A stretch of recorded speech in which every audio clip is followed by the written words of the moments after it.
Needs shock therapy. Britain needs this man.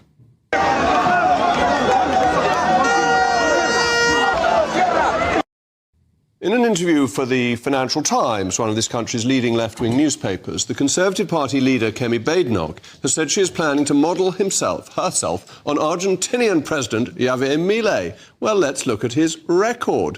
When Javier Milei took office, Argentina was on the brink of inflation was over 200%, the currency was once again collapsing, zero trust in the government, and a bloated state bleeding money. Milei acted fast and decisively. He cut government spending, eliminated the money printing that had fueled inflation, and devalued the peso to reflect real market conditions.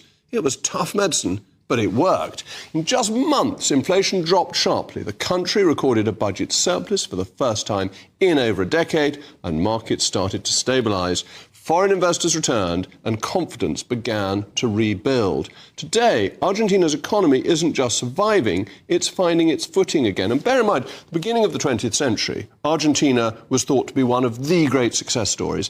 In 1945, they were richer than Australia, so it had had a terrible time. It's now coming back as a leaner state, more disciplined finances, and a sense of direction that it hasn't had in decades. Its ascent is proof that socialism leads to failure and that freedom and markets lead to prosperity. But how would this translate in Britain? Well, the United Kingdom is sitting on a public debt pile of about 100% of GDP, the highest sustained level since the aftermath of World War II. We're spending over £110 billion a year just on interest payments, more than we spend on education, policing or defence. And much of that is on index-linked gilts, meaning inflation pushes the bill ever higher. Growth is anemic. Productivity is flat. The tax burden is at a 70-year high, and the state keeps growing, spending, borrowing, regulating, inflating. We are not far from a tipping point, but here's the prescription. A Milei-style approach would mean radical surgery. First, stop the bleeding. Slash wasteful public spending, shut down unproductive agencies and quangos. Would anyone notice if the following were shut down? This is the Milei trick. Get rid of all the junk. Department of Culture, Media and Sport, gone. Energy, Net Zero and Science Department, gone. DEFRA, gone. Trade and Business, gone. But keep the Board of Trade to do trade deals.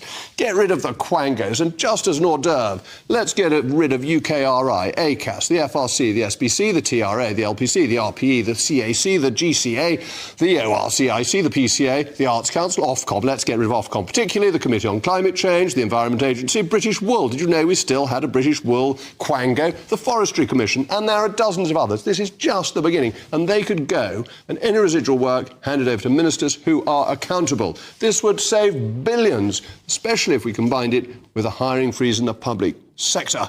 We need to aim ultimately for a primary surplus to begin paying down some of our debt. Then unleash the animal spirits of the private sector, cut corporation tax, simplify income tax, axe regulations that choke growth, make Britain a magnet for capital innovation again, reinvigorate the retained EU Law Act, scrap OTO's EU regulations. It won't be painless. Cameron couldn't even trim the Forestry Commission, couldn't even prune it. But like Argentina, the UK needs shock therapy, not more slow management of decline. We need to shrink the state, tame inflation, restore economic freedom before we go the way of Argentina prior to Milei. In short, we must stop printing, stop borrowing, stop socialism, and return the UK to its foundations of freedom and capitalism. This is the only way truly to end the era of managed decline and restore prosperity to